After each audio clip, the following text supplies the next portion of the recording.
All right, you're tuned into another episode of the Hip Hop Uncensored podcast. I'm your brother, O-God, from Hip Hop News Uncensored, and sitting across from me is my co-host. What up, y'all? It's your man, Sam Pant, Viral Hip Hop News. We got a special edition of the Hip Hop Uncensored podcast in the building.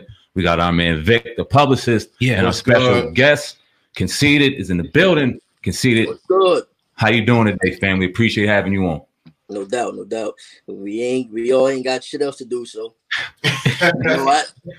Nobody could spin you. Anybody that try to spin you and say they can't do it, they lying. All right? Exactly. That's a fact, man. So where you located at right now, and how's everything with the COVID-19? How's everything over there where you at?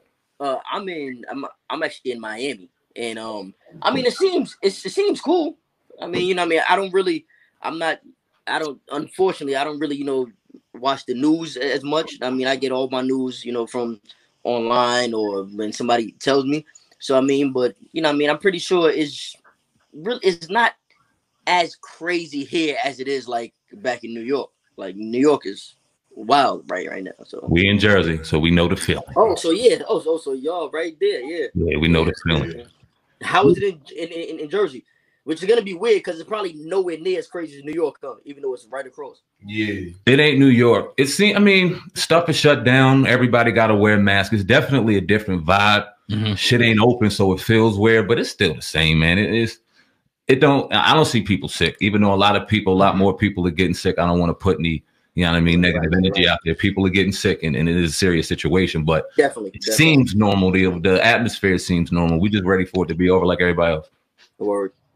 Absolutely. That's going to be anytime soon because I don't see how, it's not like they could just, even in 2 months, say, all right, guys, y'all can go outside now because obviously it's still going to be there.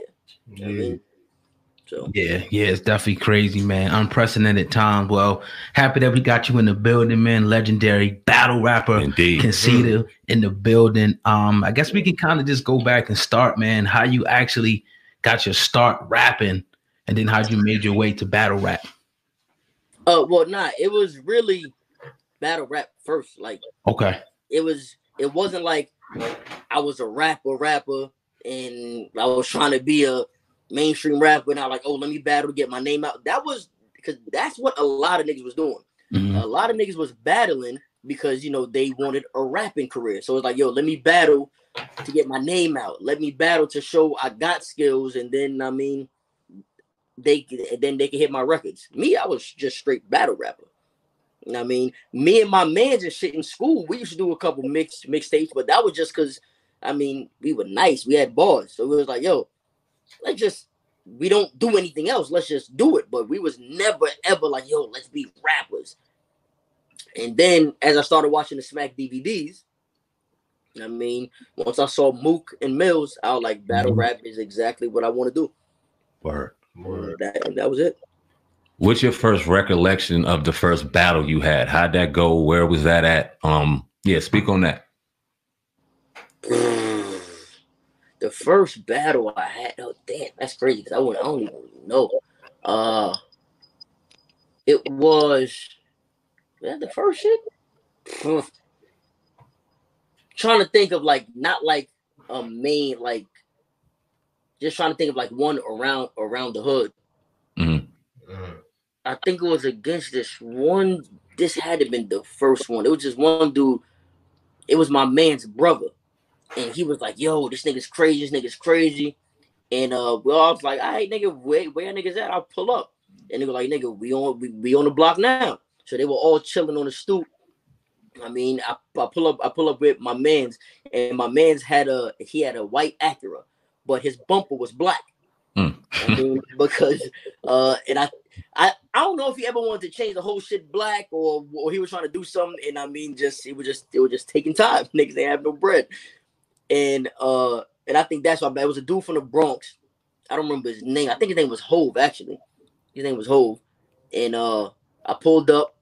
We battled. This is like they thought he was the craziest ever. And he was fire.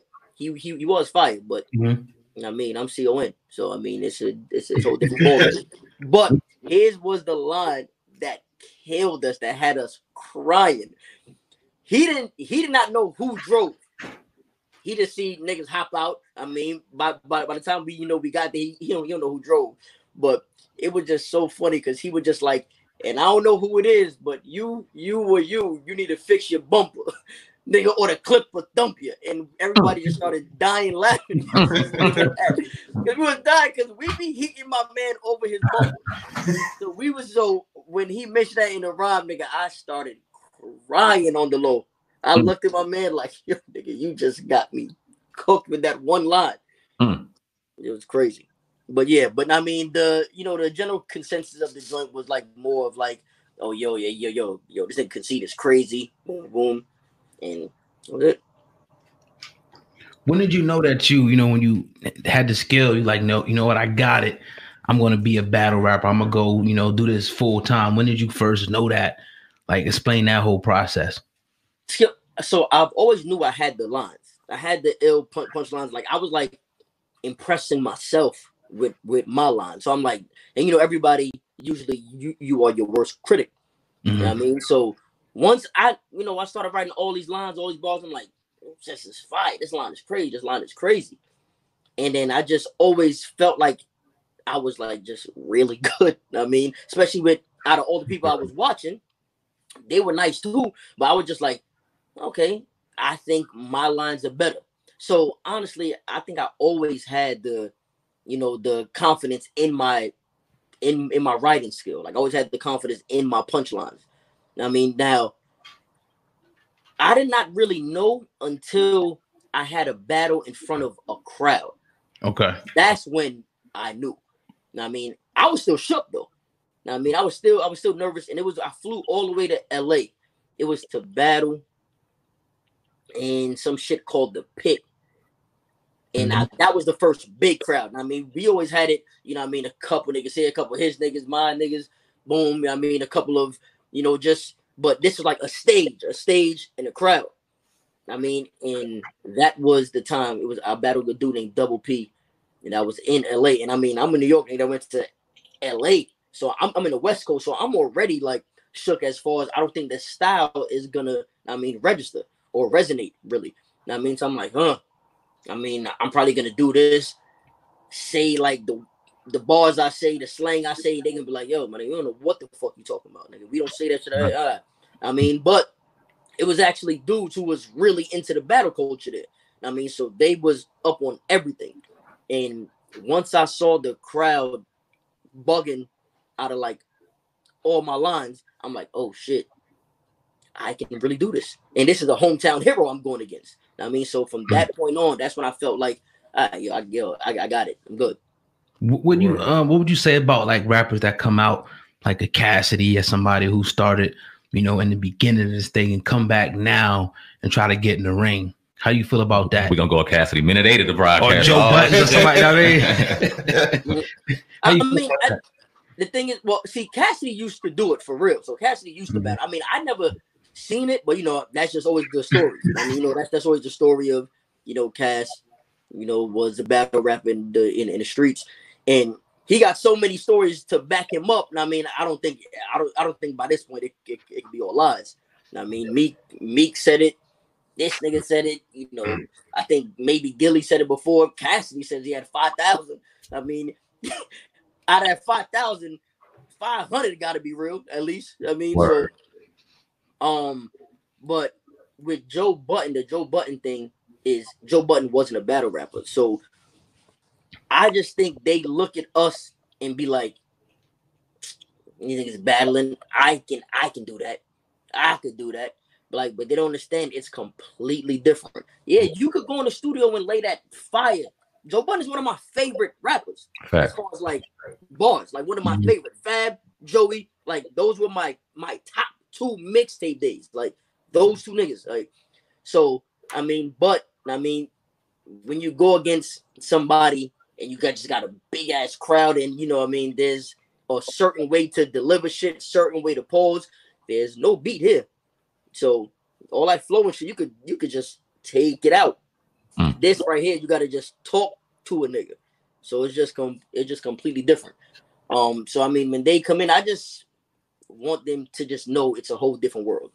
This is not the same thing that you're used to when you go in the studio dolo. Right now, you have another nigga that's fighting back. So just you know what I mean. My advice would be to those rappers, to like the industry rappers, just be aware of what you're getting into. I'm glad you said that because I'm sitting here thinking like the battle rap game in the arena is a whole different element, a whole different vibe. What's the one thing that you learned off your first battle, and one of the like some of the most important things that you took with you throughout your career that you learned the most throughout some of your battles? I would say really timing. I mean, timing as far as letting the ball sink in, let the crowd, I mean, react, do all that. I would say that would probably be the best thing that I really learned, was just the timing. Not like don't rush, don't like basically let them sit on the line. But I also learned, if they don't react, nigga, you better know your shit and go right to the next one. Because there's something that a lot of niggas don't know as far as the fans of battle rap. When we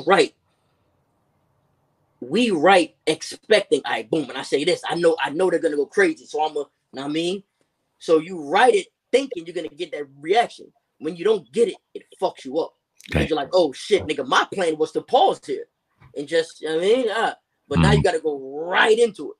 So even if you watch battles where a lot of people choke, where they expect a reaction, they'll look and not get it, and they'll try to hurry and get to like the next joint, and that's when they will stumble a little bit. It's because we write knowing, at least to us, that this bar has to go crazy. Facts.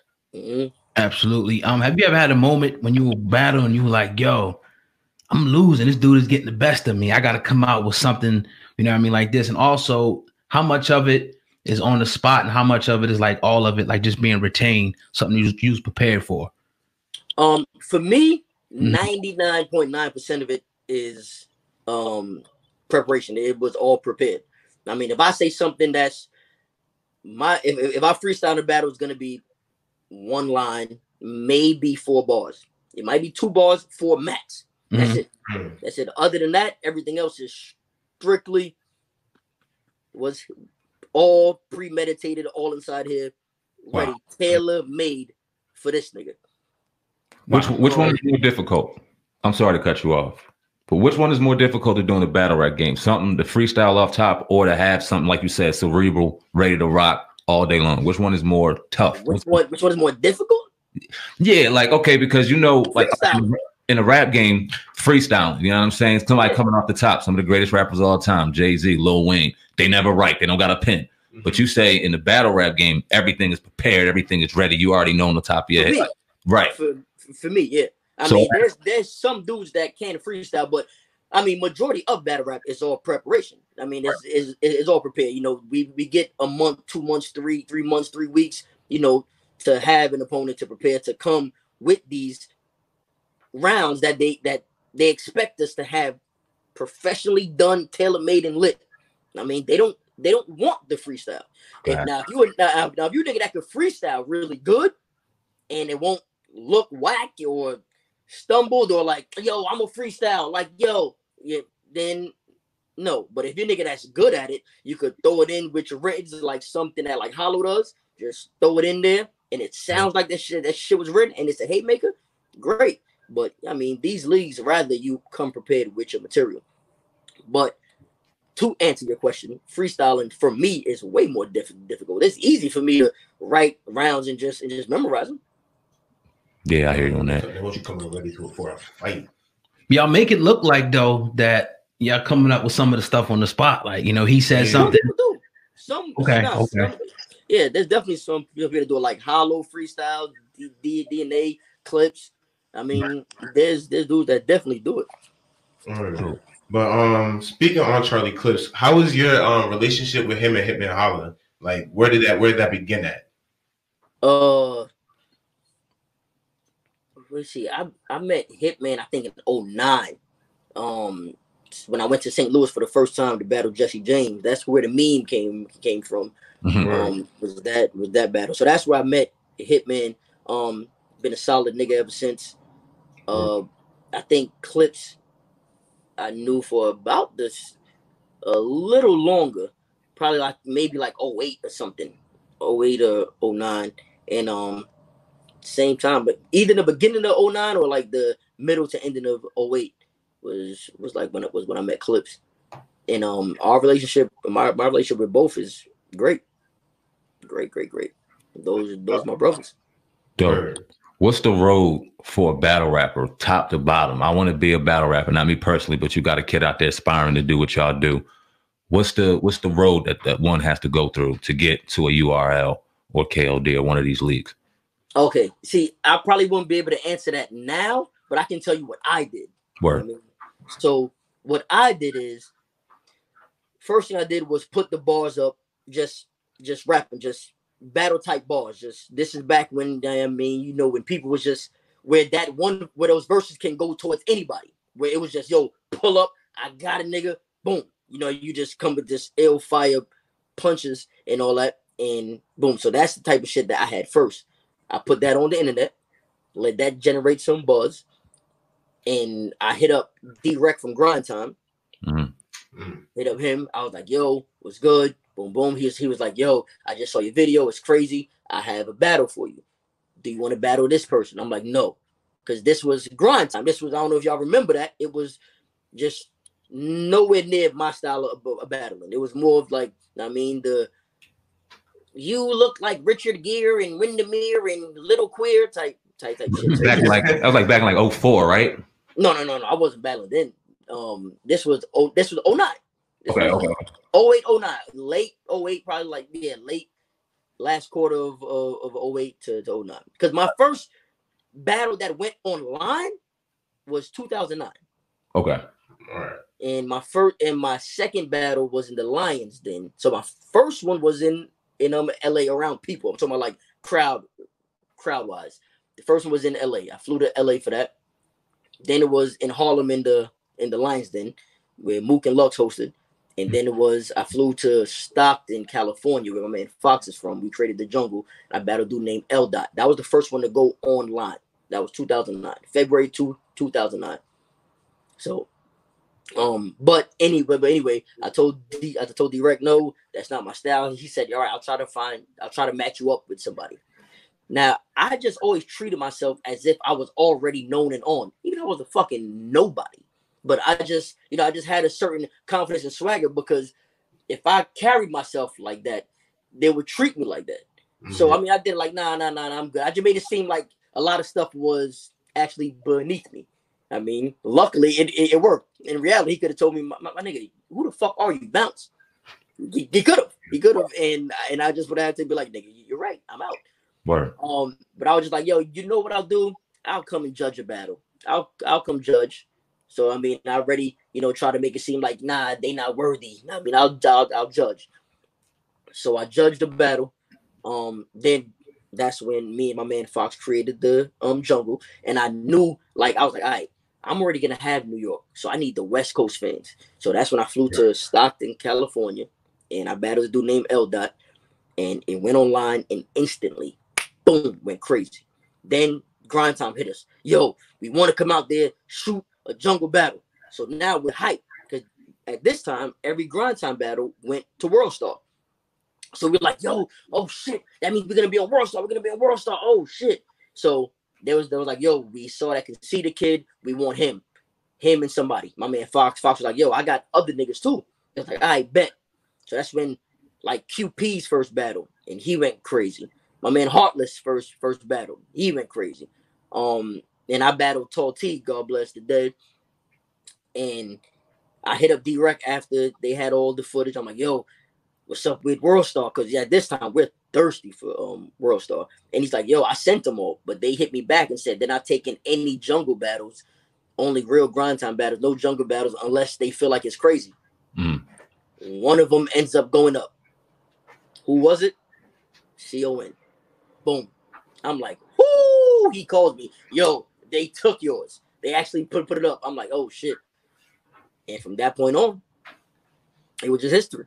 So I would say to the ones that want to be a battle rapper, you tube it up. Spit your balls on the tube, get a battle. Call one of your mans or some nigga that's been talking shit online or in your neighborhood, whatever. Y'all set up a battle. That's all. Y'all can go anywhere. Obviously not right now with social distancing, but that would be the thing to do. Yes, sir. So you're doing Wildin' Out, you battle rap, and you're doing a whole bunch of other businesses. I'm assuming. Like, what's next for Conceited? Like, what are you doing next? Hopefully movies. I mean, so I just got an agent. So I mean, and they had me do a couple of auditions from the crib because we can't do it in person now. So I mean, hopefully that's really the thing. 'Cause I already did internet TV. Mm-hmm. Now I mean, hopefully that big screen is next. I got you. Are you still in the battle rap game, or you graduated from that? You retired from battle rap? As I don't want to say the word retired because who knows? I mean, unless I come back like Mike, but that would be, I guess, the right term to use right now. Graduated. Retired. I mean, I haven't battled in 5 years. Right. 5 years, huh? I mean, the comeback shit. It ain't like you on a court or nothing. Your knees ain't messed up. I'm sure you still. No. I'm just saying, I haven't. The interest for me, I mean, I use battle rap to basically do what I'm doing now. I did it as a stepping stone. All right, let's talk about that stepping stone. I'm guessing that's Wildin' Out. Right. So I mean, it's not like it was like, yo, I want to battle to get on Wildin' Out, because Wildin' Out was actually off air. Right. You know what I mean? And come to find out when I asked Nick what happened, I'm like, yo, why'd you take it off and now come back? He was just like, nigga, it was making so much bread and they didn't want to pay me what I was asking for. So I said, fuck it. You know what I mean? I was like, yo, nigga, it was the number one show. Number one show on the network back then. That's a fact. And they were like, yo. So he was like, I'm good. Then of course, I guess they're like, you know what? Let's try it. Gave him what he asked for. Came back to be the number one show again. So, but my point for battle rap was to use it as a stepping stone to get anywhere. It's not like I had a destination. It was just, yo, I want to use this to get bigger. Pause. That was really it. I mean, how did you get into Wildin' Out? Did Nick find you? Did you contact Nick? How did that work? Getting into Wildin' Out from battle. Were you the first battle rapper? Because now there's a few of them. Yeah. You guys. Yeah. You the first one to get into it. How did that work? Yeah. So what happened is Nick hit me on Twitter, and they sent an email to my manager. My manager called me, and this is the crazy part. This is a fun story. You like, it was my audition was the day after I battled Surf. Wow. So me and Surf was supposed to battle. Boom, boom, boom. I think it was Gramercy Theater. It was a fight or altercation or whatever. We all get kicked out. Beasley and them called me. Yo, you still want to do it? I was like, yeah, I'm down. They're like, all right, we're gonna try to find a spot and then call you. It was taking mad long. I'm falling asleep. I just ate. I'm feeling good. I'm thinking it's not gonna happen. He calls me. Yo, what's up? Didn't see it. I'm like, yo. He's like, yo, we got a spot. The Pyramid, Manhattan. I'm like, oh. I'm like, damn. He's like, yo, come on. I said, you have the rest of the bread to it and everything. Yes, we got it. I'll be there. Fine. Pull up. Me and Surf battle. Classic battle. Y'all from Jersey. So, but your man lost. Sorry. I know y'all Jersey. I'm talking to y'all three. Don't do that to Sue, man. I ain't going public and saying you beat Sue. I ain't doing that. But shout out Surf though. Word. Yeah. So I get the email, and I asked my manager. I said, "Yo, are you sure it's real?" He said, "Son, it's a real Viacom email." So I'm like, "It's legit." So I'm like, "All right, cool. Bet. Do the battle." Audition the next day. I walk into the audition room. My first time ever meeting Nick, anything. Oh shit, what's up, nigga? And I'm like, oh.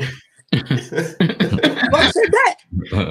He's like, yeah, so cause you know, nigga, at this point, all I knew from Nick Cannon was, Nickelodeon Nick. Word. You know what I mean? So you know what I mean? I'm like, what's up, nigga? I'm like, oh shit. I'm like, what up? He's like, yo, I heard the battle, you went crazy. I heard it was at this spot, then got shut down, and then y'all had to move it. I'm like, time out. Whoa. Hold on. my nigga, you know all of this? He was like, yeah.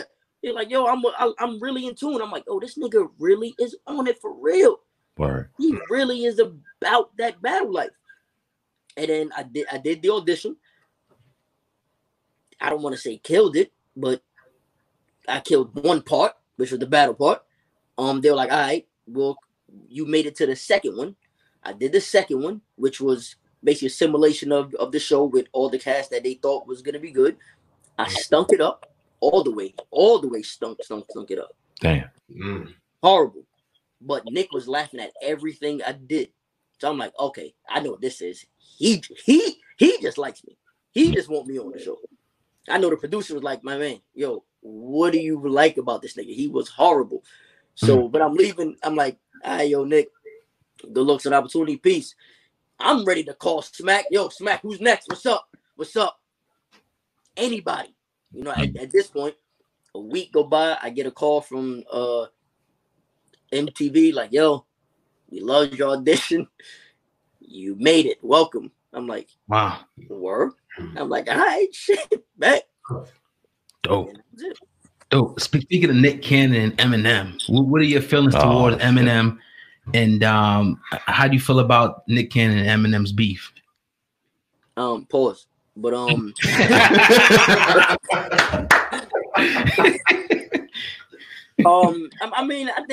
here's the thing. Honestly, you know, Nick is my brother, and you know, I mean, I like M as a rapper, of course.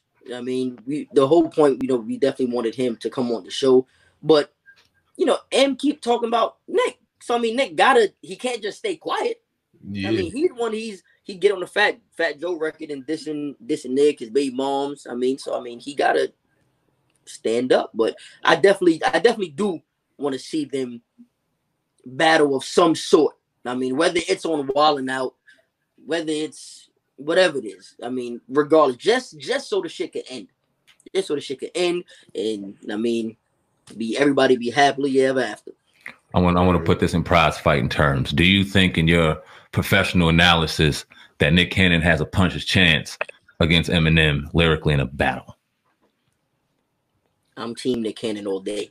So I ain't mad at you. I'm team Surf all day. So, I'm mad at you. I mean, so I'm gonna ride with Nick. I hear you. I ain't mad at you. What's the taping process like behind a Wildin' Out? The energy's always crazy. Is it different than what we see on camera? Is it a lot more that goes into it? How's the process behind that? Wait, what now? Wildin' Out, the taping of Wildin' Out. Oh yeah, I mean it's man, like, it doesn't feel like a job. Just right. Everybody just having fun, just wilding. I mean, the only thing I can say is that it's way more than you see. The episode airs for 30 minutes. You got commercials, so maybe I believe that's 22 minutes in total, 24 maybe. We filmed for 2 hours. So that shit is just a whole bunch of just fun. That's it. Did Nick ever think about putting like a behind the scenes a while? And has that ever been done? So the stuff that you don't see, because I'm sure that's probably some of the funniest shit is the stuff we don't. Yeah, it is. They did something online called Wild Style Uncut, which was you know, all the Wildin' Outs, not all, but a couple of the Wild Styles that didn't make it. Like basically, like I said, we filmed for 2 hours. So the Wild Style is probably really 10 minutes, 10, 15 minutes, and in real life. But, you know, they only air, I think, maybe 2.5, 3 minutes of it. So, you know what I mean? What they had was that extra 12 minutes that you don't see. My son was like, yo, I saw that, Dad. I saw he souped as hell. Appreciate you, man. You was favorite dude on Wildin' Out. You gonna have here at the crib, man. He's sitting there happy as hell right now. Jalen, what's up? You the man. Cut the beat. My man Jalen. He happy as hell right now. You the man for that. Dope. I want to talk about some battle rap, man. As a viewer, as a spectator of battle rap, sitting on the other side, what's the best battle rap you've ever saw and why? The best one, I'm gonna say my favorite of all time, which was the one that really, really got me. Like the Mook and Mills was definitely the one that sparked my interest and made me want to go cut class and go grab Smack DVDs from the Av all the time for sure. That definitely got me into battle rap. But my favorite one of all time was actually Mook vs. Lux. Hell yeah. And a lot of people don't know, on that Smack DVD, they went there 5 rounds, whatever rounds they went, how many rounds they went, and there was another 4 or 5 rounds after that, like that same, it just wasn't on the DVD. It was on umad.net. I don't know if y'all remember that, but it was a site that had all the Smacks, all the Dipset footage, all type of shit. So it had the remainder rounds on there, and it was just as crazy as the ones that made the DVD. So that's my favorite battle of all time. Dope. Sweet. What's your greatest battle you've ever been in? What's the one? Now you ain't got to say whether or not you lost or not, because I'm sure you've won all of them. I'm sure you've undefeated. You know, that's the way we all feel. You know we're not going to debate that shit. Just necessarily your most memorable. What's your toughest battle? Huh? What's the toughest battle, if you could put one that you've ever been in? Here's the funny part. The toughest to me, there's one that I think I lost. Mad people say I won. I feel like I lost. And that was when I was in London against Kruger.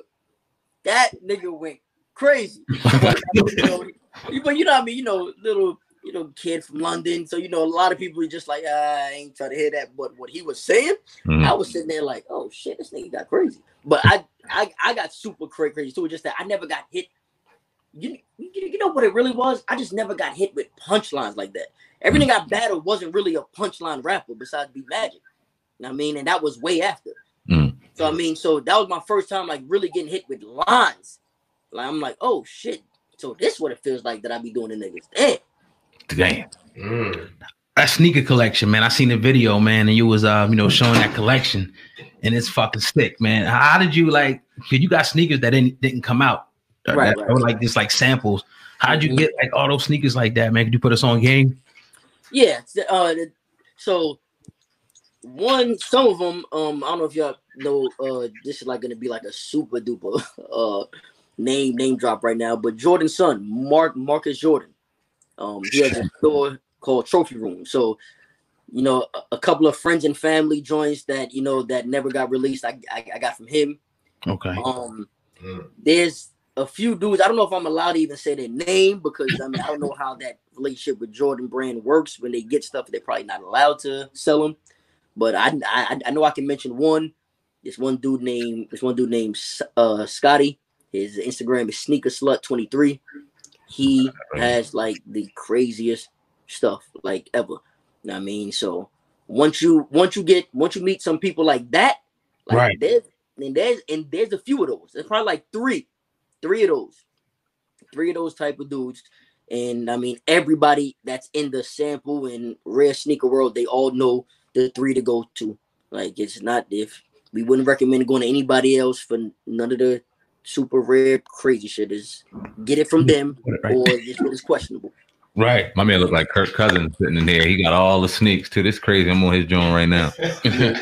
His shit retarded. Like, so I mean, when you stuff like that, so I get it from people like that. The problem is they're very expensive, so that's not exactly a lane I would recommend anybody to get into. Like, I'm just stupid. Like, I'm just a nigga that's retarded. So yeah, some of them like 10 bands, wasn't they? Yeah. I mean, I didn't spend that. I have before. Okay, I got you. Certain joint, but there's a lot of them that I bought. That's less than that. That just go for that much money now. I mean, like that is stuff I bought for like 1,500. That's like 5 bands, 6 bands stuff I bought for like 6 bands. That's like 30 bands. You know what I mean? Shit appreciates with value. It makes sense. Yeah. They definitely appreciate it. I remember one time, in order for me to buy one pair, I had like 4 pairs of. I had a pair of Travis Scott 6s, 2 pairs of Sakai waffles, and I think some Jordan 1s. So in total, I got them all for retail. For retail from the store. Matter of fact, the Jordan 1s I got free. So in total, retail with 200, 160, 160, probably spent about, let's say $600, $500. I ended up just as soon as I got them, because I had doubles, went right to round 2. Shout out my nigga Sean Witherspoon. and sold them and got 2,300 or 2,400, some shit like that. All right, did that. I had 2 pairs of PEs, which are play exclusives, but they were size 12. So these are basically shoes that Jordan Brand or Nike or whoever, but these were Jordans. They make for the players only. So they were too big. They were too big for me. I ended up selling it to my man who has all these sneakers for $3,500, and I got them free. You know what I mean, so $3,500 for those, and then added with the money I got from the shit that I sold to Round 2. Then I was able to get another crazy pair of shoes out of my pocket. I spent $700-800 whatever, and I got a fucking $6,500 pair of shoes. Can't beat that. I'm low level shoe dealer. I sold you a pair of Space Jams a couple years ago for $300. That's it though. I mean, and he probably got them for what, 160, 150? Man, Nike sent me a fucking pair extra for free. I got them Jones on Christmas, happy as hell, and they sent me another pair. I put them online because it was like, yo, I get them Jones. I was like $300. That's crazy. You see, that's exactly what it is. But now, you know, it gets crazy. People are just asking numbers that don't make sense. Like when you hear that 10 bands, 30 bands shit, it's like, what are you talking about, my man? What are you talking about? Now there are some that really will be the asking market price because people do it. Once somebody buys it for that price, that becomes the market price for it. Word. So there you go. 10 bands for shoes.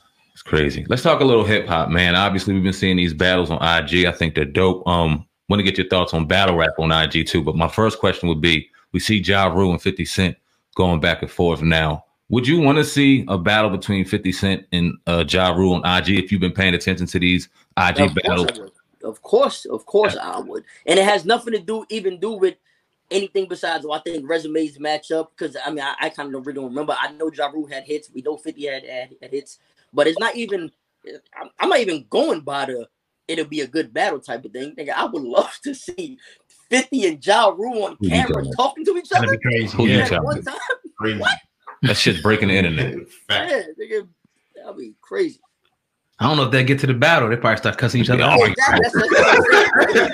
They're gonna just start talking and going crazy. That's just gonna be better battle. Niggas gonna be in there like this, glued to that shit. No doubt. Have you been paying attention to any battles recently? And if so, who are some of your favorite battle raps? Who you give your stamp of approval of now? Hold on 1 second. No problem. Shout out to Conceited, who's in the building right now. Y'all make sure y'all hit that like button, hit that 5-star rating for the people that are listening on the Hip Hop Podcast right now. Yes, sir. Now, what you say? I'm not gonna lie. To be honest, it's kind of a real strong disconnect with me and battle rap. I haven't really been paying attention too much, but I do know one guy I do like a lot still, even though I definitely will battle him eventually if it comes back, is Rum Nitty. So he's probably my favorite.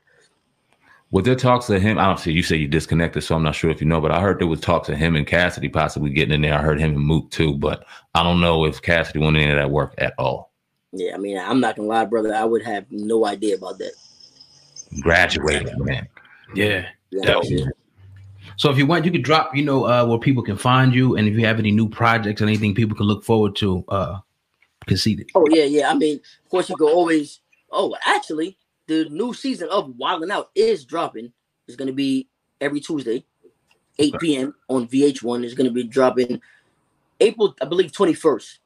So April 21st, and if that's not a Tuesday, the closest Tuesday, that's April 20 something. All right, so that's it. Tuesday, VH1, 8 p.m. But if you don't have to remember that, just follow me on Instagram at ConceitedNYC. That's where you find me at all day. Twitter, Instagram, Facebook, it's all Conceited NYC. Easy. And my YouTube channel is Conceited NYC, and that's where I do all my latest sneaker pickups and sneaker reviews. So definitely want to subscribe to that for sure, if you're into the feet work. Yeah. Humbled to have you on here, man. I can honestly say for myself, I'm a big fan of yours since the beginning. Dope to have you on our platform, man. Shout out to Vic, the publicist who behind the scenes set all of this shit up, man. His young brother is 21 years old, came in here as an intern out of college. Nice. threw his bag on and said, "I'm gonna be our publicist." Wait, time out. That big ass nigga is 21. That Right there? motherfucker right here. Get the hell out of here. No bullshit. He clapped me up and I was like, "Hold the fuck up! All right, I gotta put my feet down and do some legs or something." This Yo, nigga, big ass baby though, man. Don't my let. nigga, what the hell you eat? Nigga, I eat. Niggas? People. Like, He's a Nigerian brother. Hella protein. Not Nigerian. You feel me? that's crazy. Nah, but that's dope though. 21 years old doing your thing, man. Love it. Indeed, man. Yeah, I mean, well, that's all we got today, man. We appreciate you, coming out to this interview. Wish you much success in your future endeavors, and definitely hope to have you if you're ever in this area. Coming to the studio, man. We right outside of Atlantic City, right next to Philadelphia area. So if you're in the area, man. Oh, so y'all way south. Yeah, we all the way out there. Yeah, no doubt. Word. But all right, man. Well, thank you for having me, fellas. Nah, I appreciate you, man. The pleasure's all ours, man. Yeah, one quick question. Did you know who we were prior to the podcast, or was this something? No, I wasn't aware, but I'm definitely gonna be up on it now. So I mean, I'm glad. So dope, yeah. Viral Hip Hop News Uncensored, the Uncensored Truth Podcast official channel. We got 3 channels on YouTube. You can check it out. We'll get Vic to get your publicist all the information, man, and we'll exchange everything and we'll do work. 21 years old, man. It's the dude right here, man. 21. Yes, sir. Hey, man, we appreciate you, bro. You have a blessed evening. Be safe. Likewise, brother. Stay safe. Boy, be easy. Peace. Another powerful one, guys. Conceited. Oh, What you think, Vic? feel good. This was a tough ass interview. I'm glad that I'm here, 21, making a name for myself. Yeah, man, you're doing your thing, man. Super proud of you, man, for all the work that you're doing. My son in the background dancing like a motherfucker because he got shouted out by Conceited, man. What a hell of a week of great interviews, man. We're concluding tomorrow. Obviously, we got Financial Friday, but who knows? We might have a surprise guest coming through in the building. We won't name any names right now. Got Vic, the publisher, setting that up, man. But appreciate each and every one of y'all. We see the comments coming through. How was the vibe, man? I didn't get to check out the comments this evening. How was the vibe tonight? People was really feeling the show. A couple people was asking a few questions about certain things, but ultimately, just great comments, man. So, what was your thoughts on it? Oh God.